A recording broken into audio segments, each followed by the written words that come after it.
ಗೌತಮ್, ಇಲ್ಲೇಕೆ ಮಲಗಿರುವೆಯೋ? ಎದ್ದೇಳು. ನೀನು ಎಬ್ಬಿಸಿ ನೋಡು. ಗೌತಮ್, ಗೌತಮ್,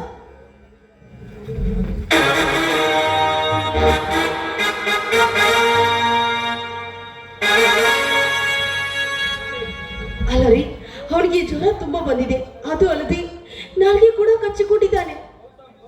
ಗೌತಮ್, ಗೌತಮ್, ಏನಾಗಿದೆಪ್ಪ ನಿನಗೆ? ಅಣ್ಣ ಬೇರೆ ಕೂಡ ಮನೆಯಲ್ಲಿಲ್ಲ. ಅಯ್ಯೋ ದೇವರೇ, ಏನು ಮಾಡೋದು ಈಗ? ರೀ, ಅವನಿಗೆ ತುಂಬಾ ಜ್ವರ ಬಂದಿದೆ. ನಡೆಯಿರಿ, ಮೊದಲು ಆಸ್ಪತ್ರೆಗೆ ಕರ್ಕೊಂಡು ಹೋಗೋಣ. ಏನಾದ್ರೂ ಹೆಚ್ಚು ಕಡಿಮೆ ಆದ್ರೆ ಏನ್ ಮಾಡ್ಬೇಕು? ನಿಜ, ನಡೆ ದವಾಖಾನೆಯನ್ನು ಕರೆದುಕೊಂಡು ಹೋಗು.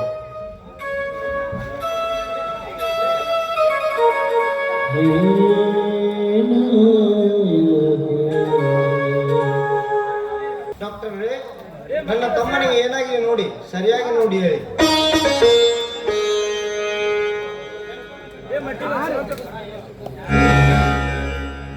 ಡಾಕ್ಟ್ರೇ, ಹಣ ಎಷ್ಟು ಖರ್ಚಾಗಿದ್ರು ಪರವಾಗಿಲ್ಲ, ನನ್ನ ತಮ್ಮನಿಗೆ ಏನಾಗಬಾರದು. ನೋಡಿ ಸುಭಾಷ್, ನನ್ನ ಪ್ರಯತ್ನ ನಾ ಮಾಡುತ್ತಿರುವೆ, ಉಳಿದಿದ್ದು ಆ ದೇವರ ಕಡೆ ಬಿಡಿ.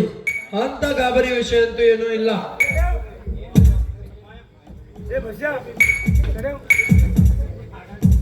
ರೀ, ಡಾಕ್ಟರ್ ಹೇಳಿದ್ದು ಕೇಳಿಲ್ಲವಿ?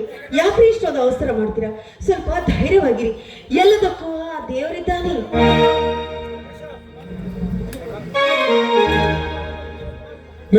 ಮಿಸ್ಟರ್ ಸುಭಾಷ್, ನೀವು ಗಾಬರಿ ಆಗಬೇಡಿ. ಒಂದು ಮಾತು ನಿಮ್ಮ ತಮ್ಮನಿಗೆ. ಡಾಕ್ಟರ್, ನನ್ನ ತಮ್ಮನಿಗೆ ಏನಾಗಿದೆ? 2 ಕಿಡ್ನಿ ಕೆಲಸ ಮಾಡುತ್ತಿಲ್ಲ.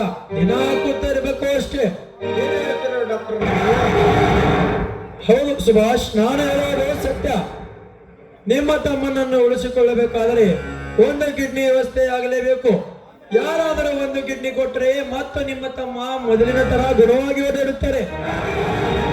ಡಾಕ್ಟರ್, ಹಣ 1 ಕೋಟಿ ರೂಪಾಯಿ ಖರ್ಚಾದರೂ ಪರವಾಗಿಲ್ಲ. ನನ್ನ ತಮ್ಮನಿಗೆ ಯಾರಾದರೂ ಕಿಡ್ನಿ ಕೊಡೋರಿದ್ದರೆಂದು ನೋಡಿ, ಮೊದಲು ನನ್ನ ತಮ್ಮನ ಉಳಿಬೇಕಷ್ಟೇ. ನೋಡಿ ಸುಭಾಷ್, ನೀವು 10 ಕೋಟಿ ಕೊಟ್ಟರು ಕಿಡ್ನಿ ಕೊಡೋರು ಬೇಕು ಅಲ್ಲ. ನೋಡಿ, ಸಮಯ ತುಂಬಾ ಆಗಿದೆ, ಬೇಗನೆ ವ್ಯವಸ್ಥೆ ಮಾಡಿ. ಡಾಕ್ಟರ್, ನಾನು ನನ್ನ ತಮ್ಮನಿಗೆ ಕಿಡ್ನಿ ಕೊಡುತ್ತೇನೆ. ಅಣ್ಣ ತಮ್ಮಂದಿರು ನೀವು ನಿಮ್ಮನ್ನು ನೋಡಿ ಕಲಿಯಬೇಕು ಇಂದಿನ ಸಮಾಜ.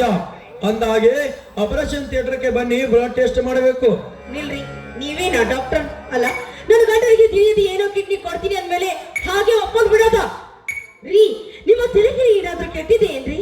ಅಲ್ಲ, ಹಿಂದೆ ಮುಂದೆ ನೋಡದೆ ಒಪ್ಕೊಂಡು ಬಿಡೋದ?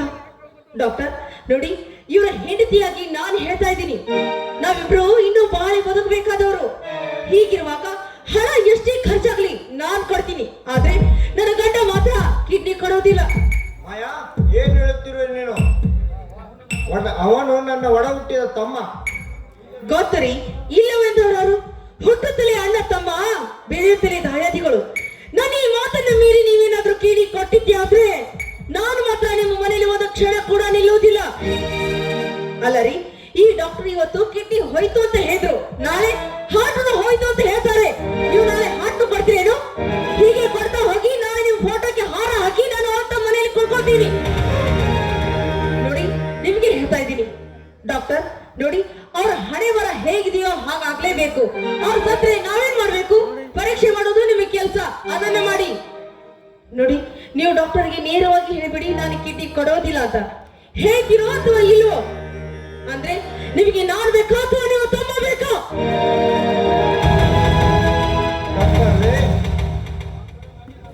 ನನಗೆ ನನ್ನ ತಮ್ಮನೇ ಇಲ್ಲ. ನನ್ನ ತಮ್ಮನಿಗಿಂತ ನನ್ನ ಹೆಂಡತಿಯೂ ಮುಖ್ಯ. ಐ ಆಮ್ ಸಾರಿ ಡಾಕ್ಟರ್, ನಾನು ಕಿಡ್ನಿ ಕೊಡೋದು ಆಗೋದಿಲ್ಲ.